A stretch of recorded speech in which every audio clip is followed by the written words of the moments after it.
चलिए आगे बढ़ते हैं और आते हैं भोजपुर जिले में, जहां आरा, अगियाओं, शाहपुर, बढ़हरा, जगदीशपुर, तरारी और संदेश कुल 7 विधानसभाएं हैं।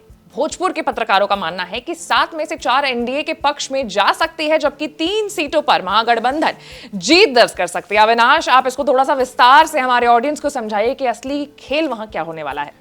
आशी, भोजपुर में जो हमारे साथ एक्सपर्ट पैनल था, जो वहां के स्थानीय पत्रकार साथी मौजूद थे, उनमें शामिल थे कंचन किशोर, सोनू सिंह, अभिनय प्रकाश, ये 3 लोग थे।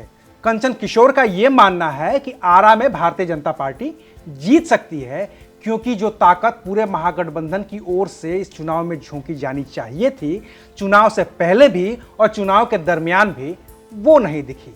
चूंकि शहरी इलाका भी है, तो भारतीय जनता पार्टी यहां से लीड ले रही है।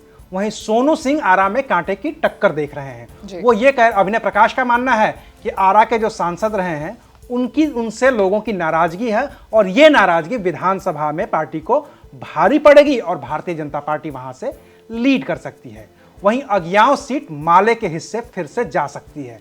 कंचन किशोर का यह मानना है कि भाकपा माले का गढ़ और आरजेडी का कोर वोटर अगियाओं को एक बार फिर से महागठबंधन के पक्ष में ले ही जाएगा।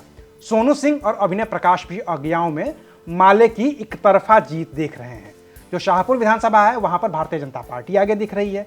कंचन किशोर का यह मानना है कि वहां का जो ओझा परिवार बटा हुआ था, वो इस बार एकजुट है।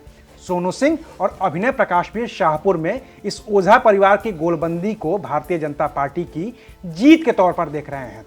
बढ़हरा एक और सीट है, वहां पर आरजेडी की जीत होती हुई दिख रही है, क्योंकि वहां भारतीय जनता पार्टी के वोट को नुकसान होता हुआ दिख रहा है। हालांकि सोनू सिंह और अभिनय प्रकाश कंचन किशोर की इस बात से इत्तेफाक नहीं रखते हैं और वो कांटे की टक्कर वहां भी बता रहे हैं।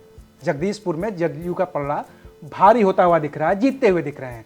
तीनों पत्रकारों की इस मुद्दे पर सिर्फ और सिर्फ एक ही राय है कि वहां पर कुशवाहा आबादी निर्णायक है, एकजुट है, और साथ ही साथ महिलाओं को दिए गए वो जो 10,000 रुपए हैं, उसका बहुत बड़ा प्रभाव है। तरारी सीट पर भारतीय जनता पार्टी का पलड़ा भारी दिख रहा है, क्योंकि सुनील पांडे का अपना वहां पर रसूख है, जनाधार है, और उनके बेटे यहां से उम्मीदवार हैं। पिछले 9 महीने के काम को वो उपचुनाव में जीते थे, तो 9 महीने के काम को तरारी की वहां की जनता से सराहना भी मिल रही है, जिसने बीजेपी को तरारी में फिलवक्त बढ़त दिखाई है, जो एग्जिट पोल में साफ साफ दिख रहा है।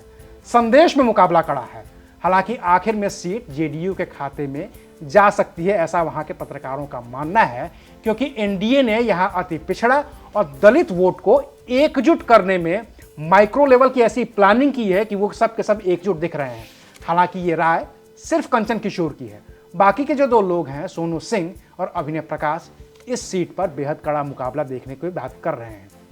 पार्टी के हिसाब से अगर हम इस भोजपुर की बात करें, तो भोजपुर की 7 सीटों में से बीजेपी को 3 सीटें, जेडीयू को 1 सीट और आरजेडी को 2 सीट मिलती हुई दिख रही है।